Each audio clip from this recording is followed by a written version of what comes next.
อุ้ยอันแบดอีเมออนนะวันนี้เรามาหากุดจีนะคะ ดูนี่คือกุดจีนะคะนี่คือกุดจี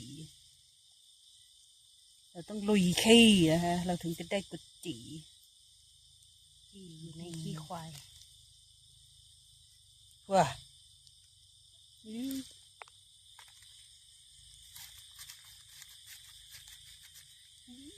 จะล่องบ่ขี้เดียดหรอกพ่อเสือ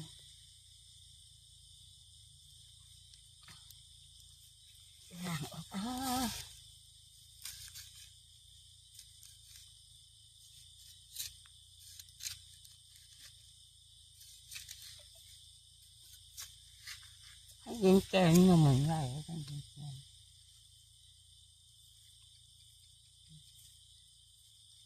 ตัวน้อยๆกี่ใบ กี่ไร